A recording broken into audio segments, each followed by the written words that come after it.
కోల్కతాలోని RJ Kar medical college హాస్పిటల్లో trainee డాక్టర్పై లైంగిక దాడి హత్య ఘటన తీవ్ర దుమారం రేపుతోంది. అసలు నిందితులను పోలీసులు అరెస్ట్ చేయలేదనే వాదనలు వినిపిస్తున్నాయి. ఈ క్రమంలో కేసును సీబీఐకి అప్పగించాలనే డిమాండ్లు జోరందుకున్నాయి. తాజాగా దీనిపై స్పందించారు బెంగాల్ ముఖ్యమంత్రి మమతా బెనర్జీ. ఆదివారం లోపు కేసు విచారణ పూర్తి చేయాలని పోలీసులకు ఆదేశాలిచ్చారు. లేదంటే విచారణను సీబీఐకి అప్పగిస్తామని స్పష్టం చేశారు. జూనియర్ డాక్టర్ హత్య కేసులో ఇప్పటికే ప్రధాన నిందితుడిని అరెస్ట్ చేసినట్లు పోలీసులు చెబుతున్నారు.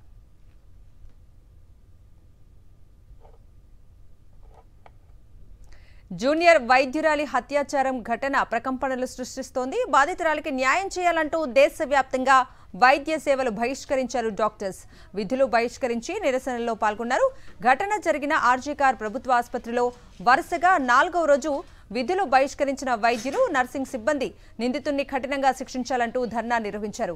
ఢిల్లీ ఎయిమ్స్లోనూ అత్యవసర సేవలు మినహా ఇతర వైద్య సర్వీసులు నిలిచిపోయాయి. ఘటన వైద్య నిరసనల నేపథ్యంలో RG Kar medical college hospital principal Sandip Ghosh రాజీనామా చేశారు.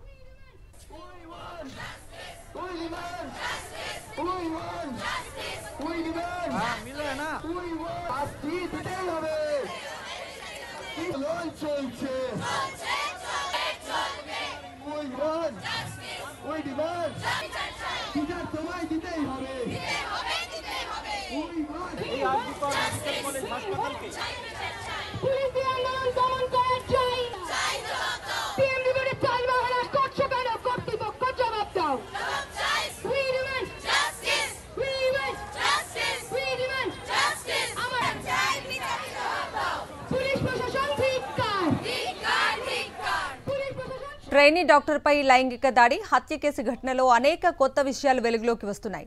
హత్య తర్వాత నిందితుడు సంజయ్ రాయ్ బాధితురాలపై లైంగిక దాడికి పాల్పడినట్లు పోలీసులు అనుమానిస్తున్నారు. పోస్టుమార్టం ఫైనల్ రిపోర్ట్ కోసం ఎదురు చూస్తున్నారు. ఆసుపత్రిలోని కాన్ఫరెన్స్ హాలులో ఒంటరిగా నిద్రిస్తున్న వైద్యురాలిపై నిందితుడు హత్యాచారానికి ఒడిగట్టాడని అంచనా వేస్తున్నారు. హత్య అనంతరం ఇంటికి వెళ్లిన నిందితుడు సంజయ్ రాయ్ 3 గంటల పాటు నిద్రపోయాడు. అనంతరం లేచి సాక్ష్యాలు ధ్వంసం చేసేందుకు బట్టుకు వాష్ చేసినట్లు పోలీసుల విచారణలో వెల్లడైంది. సంజయ్ రాయ్కి ఇప్పటికే 4 పెళ్లిళ్లు జరిగినట్లు స్థానికులు చెబుతున్నారు. ఆ కీచకుడి అనుచిత ప్రవర్తనకు విసిగి వేసారి ముగ్గురు వదిలి వెళ్లిపోగా ఒక భార్య గతేడాది క్యాన్సర్తో మృతి చెందినట్లు సమాచారం.